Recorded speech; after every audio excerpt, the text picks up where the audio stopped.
Hey everybody, welcome back to Let's Play Katamari Damacy. I'm Nai. I'm Miko, and we're remaking a star for the first time. Yeah, there's no more bears. Yay! Hooray! No more bears. So this is Make a Star 7. It is the third to last Make a Star in the game.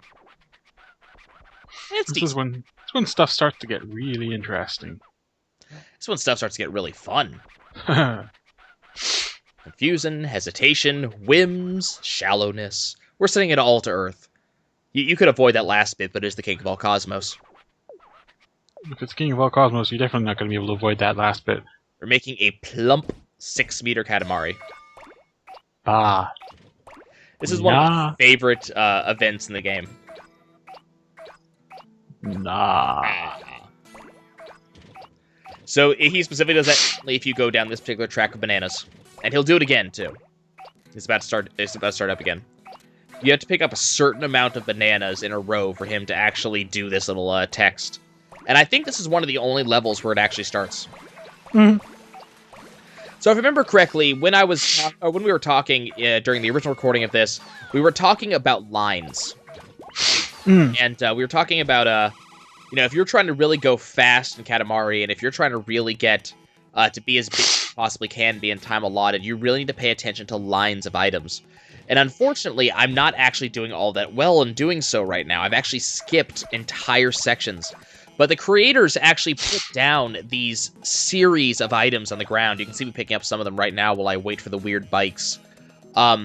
There's series of items on the ground that are actually laid out in such a way that you're supposed to just follow those and build up.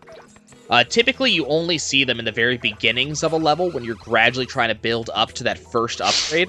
Because once you build up to the first major size up, all bets are off at that point. But you can see several acts in a row, all those bananas we picked up, specifically trying to get us up to that 1 meter mark, maybe even 2 meters, possibly. It was all set to get us there. So the problem is that I kind of laid out this level exactly wrong when I set it up, when I was originally doing this. So you're going to see 2 runs of this level. One was the original one, and one is the faster run. And the problem the first time is that the best mask. The problem was that the first time I spent a lot of time in this starting area trying to get big as fast as possible, because I kind of forgot that this area exists. And the problem is you can only do that so much. I think I talked about that in one of the very early Katamari episodes. You have to move on eventually, because you've picked up as much as you can at your size. And it's just deciding when to go. By the way, that's a really large sumo wrestler. I don't mean large as in wide, I mean large as in tall. He was like half again as large as the tall businessman. Kind of nuts. Also, bears!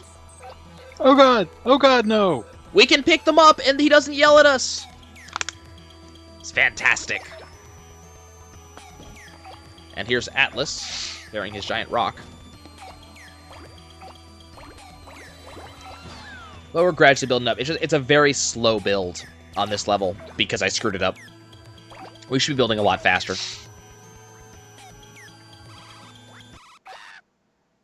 Well, the music just stopped for no reason. There it goes again. Don't ask me what happened. It's kind of weird.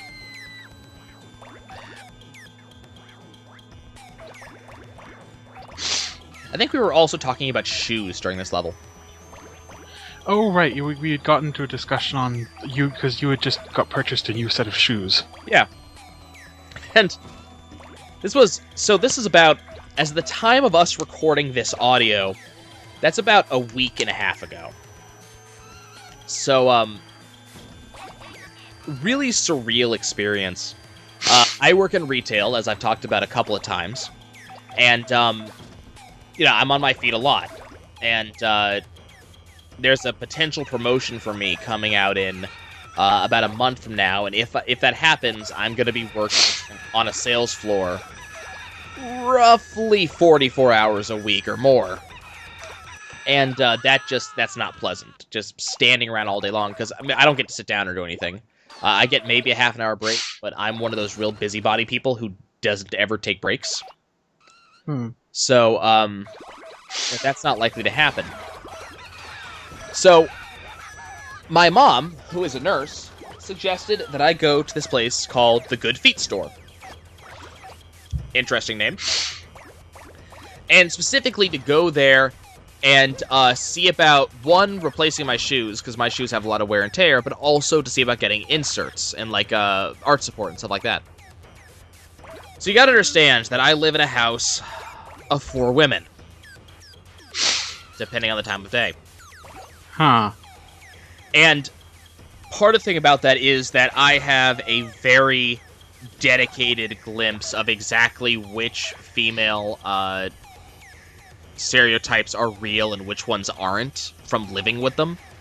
Because you gotta understand, for any guy who doesn't have a girl to live with, some things are true and some things are not, and you won't know what's true until you live with them.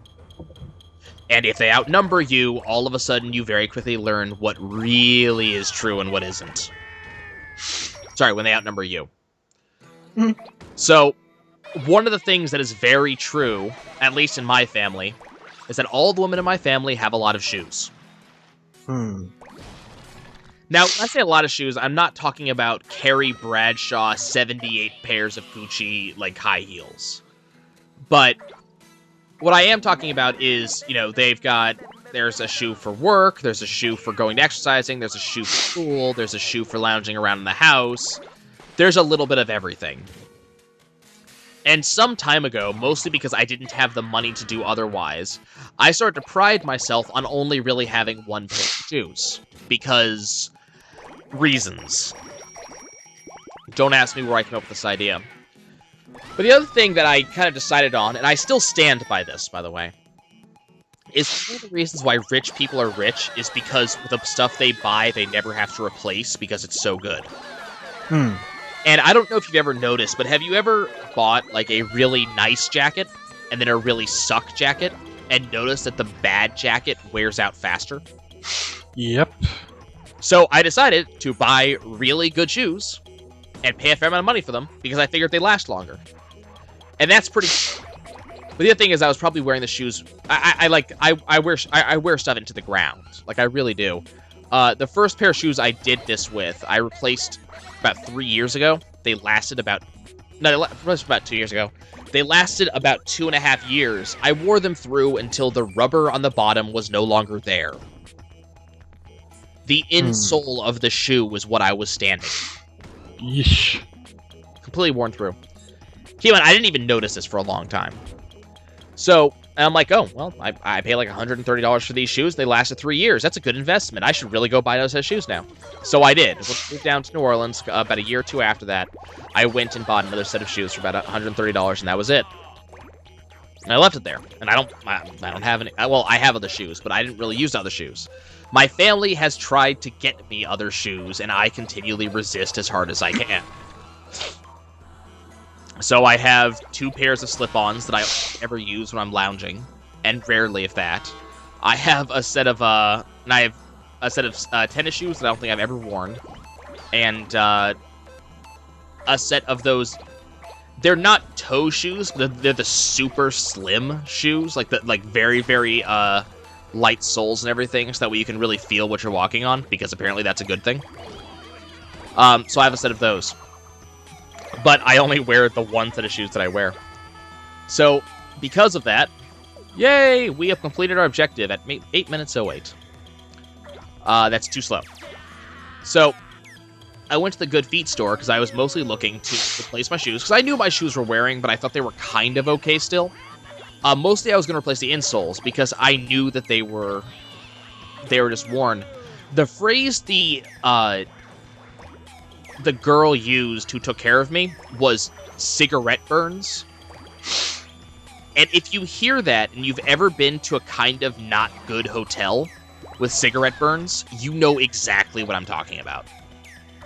They're the really just slight, like, ragged holes in something that don't go all the way through, because cigarettes don't have enough heat to burn all the way through. But they're a slight hole that just is in whatever it is, and then behind it you see the regular material. So I'm sure you know what I'm talking about. Well, that's what the insoles of my shoes were at. It was, come on, these the insoles that came with the shoes. These weren't anything special. And they were worn really badly exactly where I step on them. So she was laughing at me anyways. But then when I told her that the shoes had lasted me like 1.5 to 2 years, she went, "Oh, no, you should replace your shoes every year." And I went, "I don't know if I believe you or not." Because when it comes to stuff like that, like if someone gives you that their professional opinion about this is that you should replace it significantly faster than you had ever replaced something, and this person makes money on that product, you would be a little your bit suspect. Thought is, are they joking with me? And that was my immediate thought. But anyways, so this place is very interesting.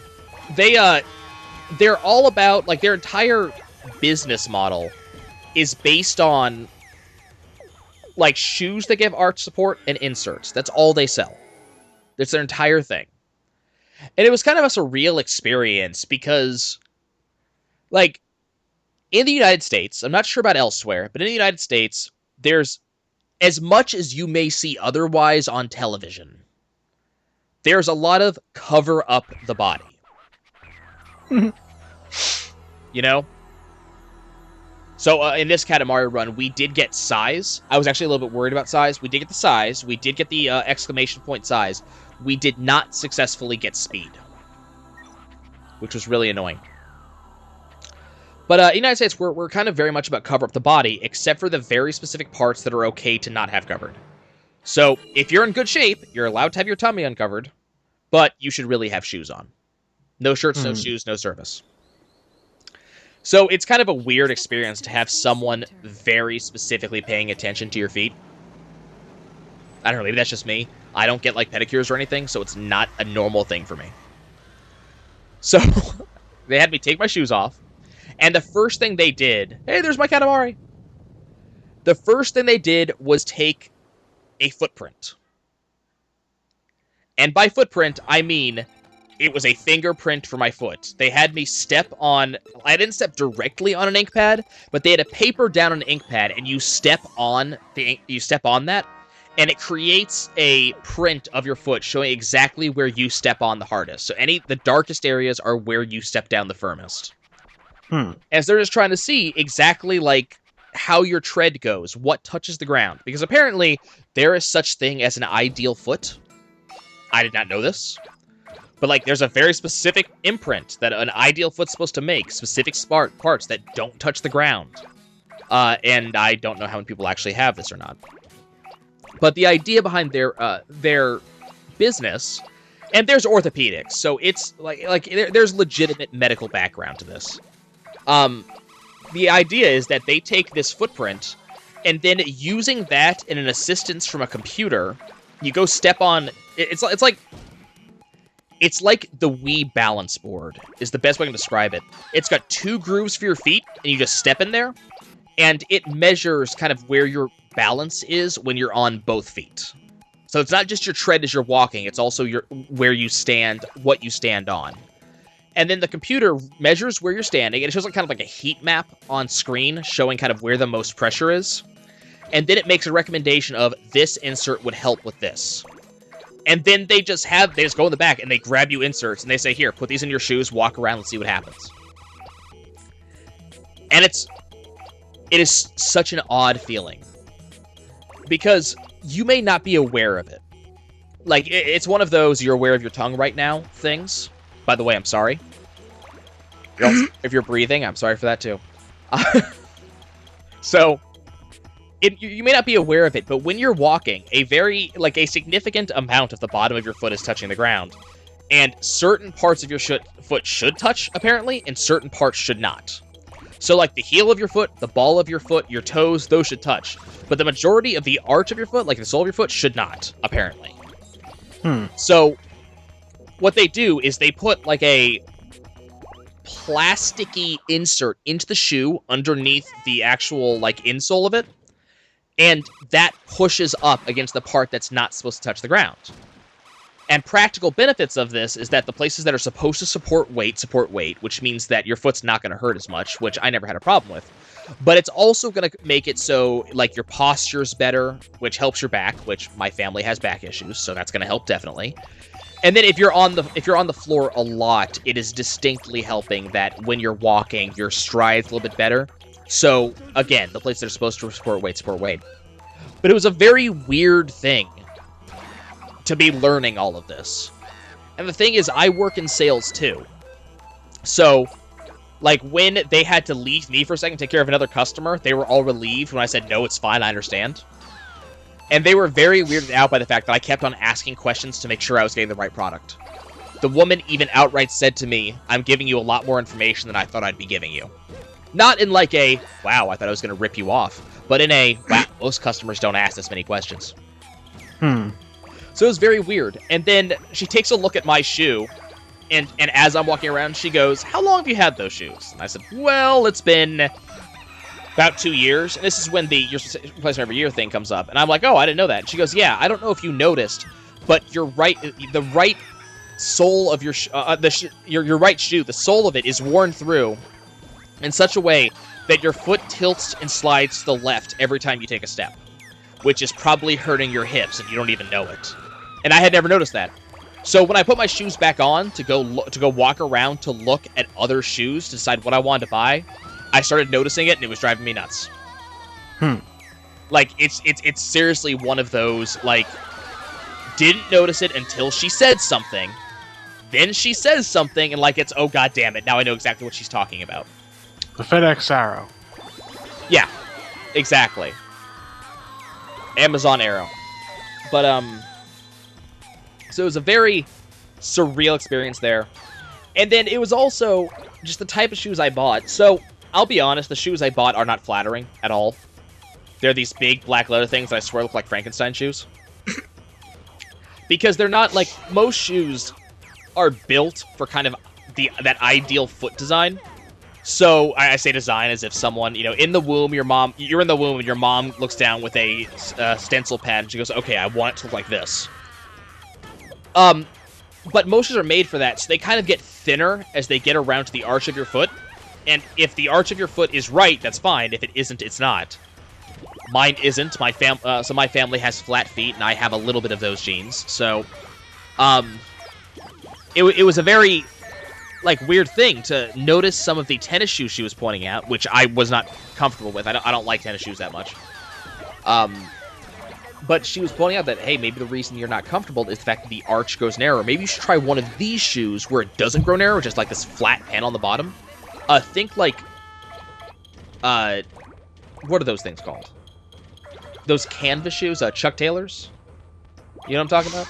Nah, unfortunately, this is one of those things where I don't, because I've only worn, like, 2 kinds of shoes out of combination of preference and requirement. You've watched the movie The Sandlot, right? Nope. I might have, but I don't remember it. You're killing me, Smalls. No, that's where that comes from. Do you know that movie? No, I don't. Where the kid gets the baseball that was signed by Babe Ruth, and they knock it into this man's yard where he has a terrifying dog, and they have to get it back. It's a love letter to baseball. Nope. Because if you knew that, okay, have you seen Will Smith's iRobot? That I have seen, yes. Okay, you know the shoes he wears? The really, like, the Converse love letter shoes? Mm-hmm. And how they're just like that flat bottom, and they're also very wide? Mm-hmm. It's like that. And these things are even wider than that. Like, there's no narrowing at all. And they also have what they call a roll bar. And this makes no sense until you start walking in these, and then you suddenly understand. But instead of the bottom of the shoe being flat, the bottom of the shoe is convex. It's slightly curved. So that way, when you walk, you're actually walking with that curved surface beneath you, which makes your stride feel a lot more comfortable. It's a really weird feeling. It's like it's the exact opposite of walking along the top of a hill. Like it's just your heel to your toe exactly the way that you're supposed to. It's a very weird feeling, and it feels really, really good if you're walking around a lot. And I'm on the sales floor. I walk around a lot. So it's just one of those really comfortable things. So it's just It's really weird. It's a really ugly-looking shoe. It's basically like young Frankenstein's monster shoe. Like that sort of really big, like thick-soled thing. It probably adds just to my height. But, really damn comfortable. It was a really surreal experience. I've never gone to a specialty store just like that. And bought something like that. Like, all my shoes, I go to Dillard's, I go to their shoe department, I go, okay, this is the makeup model shoe I have. This is the shoe I already have. Show me something that looks very similar to this in the current year's model. I'll take that. This was weird. It's a very different thing. Yeah, that's... Like, what I also didn't understand... I didn't understand that... See, when I've ever been told, what size shoe do you wear? It's a number. Right. It's between 1 and 100. It's a number. That's all I know. And I usually forget it because my shoes last so long that I can't remember what the size of my shoe is. Did you know there's letters when it comes to shoes, too? Like bra sizes? Sort of. It depends on the... again, this is a Canadian versus American thing. Yeah. You're referring to stuff like, wide shoes. Yeah, this refers to width. I didn't know this existed. Like, at all. And so I put on a shoe and I'm like, I don't know, it feels a little bit small. She goes, where's it small? And where do you feel the pressure? And I pointed and she goes, okay, you should get an E. And I went, a what? Oh, an E1, it's wider. I said, they make them wider? It was a completely new thing. I did not know that they actually did this. And my level of ignorance was astounding. It is such a weird thing. It's like being thrown in a completely new universe. Yeah, see, I have an extremely wide foot, and here in Canada it's just referred to as a, size blah wide. Well, apparently there's more than just one. Like, there's, like, A, B, C, D, E widths. It's just there's multiple widths, and I never knew about this. Like, it's a whole new world of shoe-related nonsense that I don't give a damn about, but hey, it exists, so I should probably know something if I'm making a purchase. By the way, by about this point in the run, I had done basically everything that I intended to do. I'd gotten as big as I possibly could. There's really no getting that much bigger on this level. I'd already exceeded the size limit by a good half again, so you know that you're getting the exclamation point end because you're so big. And we had been looking up what the time limit was to make sure I hit the time limit, and we had easily hit it. So it was, I think I got like a 5-minute win the last time I'd done it in 8 minutes and 8 seconds, so it was a lot faster. But I was getting caught on a lot of things, because most of these levels aren't designed for you to get this big. They, put stuff there that you can't actually get past. Dash doesn't work all that well. What was really curious is that I did eventually get the inserts. They were more expensive than I care to admit. I'm not going to talk about how expensive they were, but they have a lifetime guarantee, so if you tell me lifetime and you tell me we will replace it no matter what, all of a sudden I go, okay, I'm willing to spend a little bit more for that. This company's been around for 25 years, and they're not going anywhere, so woohoo, exclamation points! And awfully fast, 5 minutes, 36 seconds. So I cut 2.5 minutes off of it. But yeah, they said I would have to break them in. And when I heard them break them in, I thought they were talking about the shoes, the inserts. No, you have to break your foot in on this. You've got to get used to it. Because you're putting a lot more weight on the plate of your own weight on that area, but the entire body weight's rushing where it's supposed to be. So my feet are really sore as of late because I'm using these inserts, but, the rest of me isn't, so it's something very different. Right. So for the last bits of this episode, we decided to go do Make Taurus. This one is just that cow level. It's exactly the bear level, but with cows. Exact same thing. It's a little bit obnoxious that way. So, we smell a cow. I've driven through Texas. I've smelled cows. You do never want that to happen. Just one cow. This level does get a little bit obnoxious because of specifically the cow pylon. There's actually a pylon around here somewhere. I forget where it is. But it actually has a cow on it. Also, the thing I'm about to run into, the large milk carton is apparently a cow. Oh, yes. Well, cow-related, unfortunately. Well, it's the cow family, apparently. Your mileage may vary. Oh, But, of course. Good. You got a cow. It's microscopic.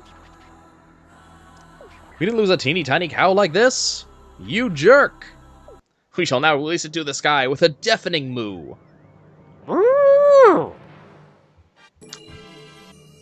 There's our cow. Moo. Apparently that's Taurus.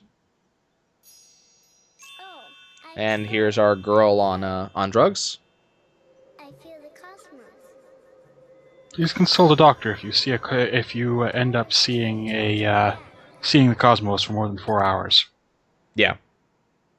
Really, I think she's going to be the next queen of all cosmos. I don't know. The king's pretty faithful. I said next. For the prince. I doubt it. No? You don't think so? You never know. And they could inbreed. Apparently that's a very royal thing to do.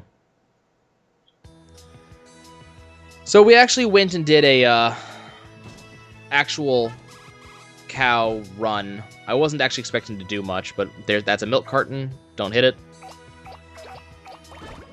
And when compared to the bear level, this level is actually a lot more fair about how it sets itself up. There's a lot more strings of items you can pick up, which automatically makes it easier. There's the cow pylon to the left. Get away from me, you goddamn bison. This level's a lot more fair about how it sets itself up. There's a lot more strings of items. There's a lot less tiny things you can accidentally run into. Those cows right there, you know, accepted. So that had a lot to do with it. But it's also how that one cow is set up. You're gonna see the one cow soon. I can't remember if we see it during this episode or if it's the next episode. You know, there is that one cow, like the biggest cow, and it's very obvious if you know where to look for it. Even if you don't know where to look for it, it's still pretty obvious. Once you see it, you realize that you will you will question how you ever did not see it. Yeah. So, in this level, it's a lot easier to set up. Things that are cows are a lot more obvious, possibly because they're, you know, white and black on a background as opposed to being brown on a background. So they stand out a lot more because they have a lot more contrast. So, I didn't have to spend nearly as long on this level as I did on the bear level. Which is excellent. I really appreciate not having spent a lot of time on it. We were talking earlier, Mako, about the runaway mechanic. Mm-hmm. So you saw a lot of guys running away from me just now in that line, but they didn't disappear. They just ran off to the side, and they eventually calmed down. And that's how the runaway mechanic works with people you didn't knock down. If you have to knock them over is when it changes. You'll notice there's a lot more, like, the road is a lot more open. There's a lot more areas you can move. So you don't have to as much worry about, like, running into the side of the road or anything like that and being knocked back in. There are a lot of things on the road, but they're not quite packed as close together. So that bison and that car, for example, are a lot further apart, giving you a lot more room to maneuver. And again, just a lot more stuff.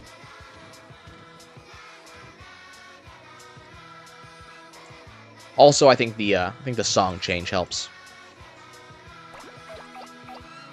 Cherry Blossom Color Season is an amazing song. Yeah, let's go pick up all these guys. See, that person I knocked out, so if they had gotten up, they would have run away. I think they got away from the knockout mechanic towards the later games because it just wasn't fun. Or practical in a couple of senses. Yeah. I think this level's also probably a lot more well-designed than the bear level as well. Whoop, that was bad. You see me, like, trying really quickly to stop that. I think this level's also just better designed, and that it's a lot more open, so you have a lot more room to maneuver, it's a lot more tactical. Like, stuff is laid out in a better pattern. I'm just getting knocked all over the places. Flower beds! Flower pattern. So this, you're noticing me trying to look around to find the big cow. I didn't see it. I didn't know where to look. I didn't know if I was looking up, if I was looking down. I also wasn't aware quite how big this level is. This level's a lot bigger than it looks.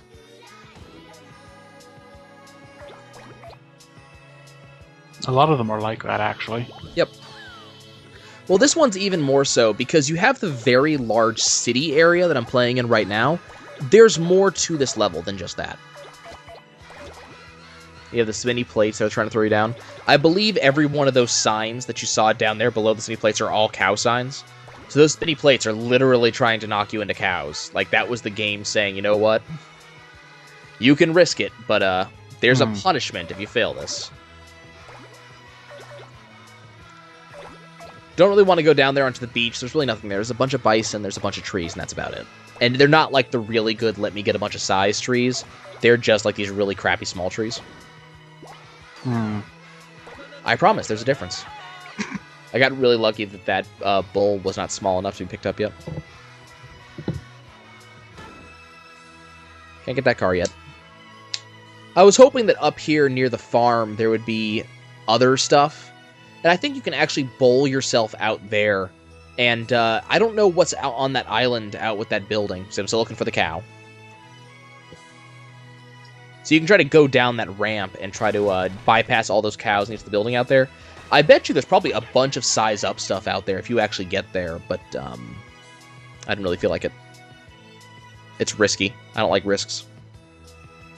That's why I didn't want to. That's why you see me very quickly leaving the beach, is because it's risky being down there, and just the risk does not the risk outweighs reward way too much. A lot of the stuff I was actually looking at the things and just going, is that gonna get me? Like, does this crossing guard automaton thing actually count? Oh god, it's a cow. Like, you do have that. There is that moment when you're playing either the cow level, the bear level, something similar, and you like immediately jerk back on the control sticks, and then you hear that sound come out of the game. Sometimes it doesn't happen. Like in that time, I actually was able to change my momentum very, very quickly. We got all those little those cow outfits down there. Like this is where it gets dangerous when you are this big. Look, there's a cow. It's flying. I don't know what's with balloon cows. See the balloon cow? It's like flying Pikachu. It really is. I still remember when I first discovered flying Pikachu. I went, no, they didn't. Yes, they did. Of course they did. And then I was told that if you got Pokemon Yellow, you could actually play with Flying Pikachu. And I went, Mom! I need this game! No, it's not any different from the previous Pokemon game I have, but I want it! That's a rabbit man. Man. That's a rabbit man. He's a man. I love when you find some of the King's comments. So you see, this level's a lot bigger. You know, it's a huge level. There's a lot of places you can go, but the problem is, over here, cows. Of course. It's a cow! I still don't see where that cow was that I picked it up. Was it flying? Must have been a flying one. That wasn't a bad run. We ended up getting, you know, almost 6 meters in a pretty short amount of time, and that was only my second try. So that wasn't bad at all. Again, that level's just a lot more forgiving. It's a lot easier. I actually like that level. Part of it, is Cherry Blossom Color Season. So I think what we eventually decided to do, if I remember correctly, is to go right back to Make Taurus. And my decision was to search for the Mega Cow. To know exactly where it was. I wanted to know. That was my choice, and I stand by it. So, I kind of ignored rolling up, and I think if I remember correctly, I already had a hunch where I was going to find it.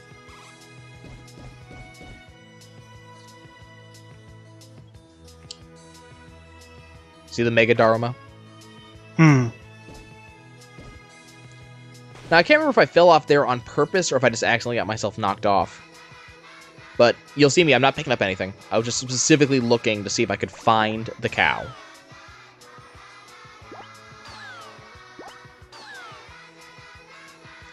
And there it is. Right there. I'm trying to swing the camera around to look at it, but that big cow is called the Holy Cow. And that is the target. That is the biggest cow on the map. The problem is you cannot get into that area. The Mega Dharma blocks you. You'll never be big enough to pick it up. Or knock it out. Of course. Yep.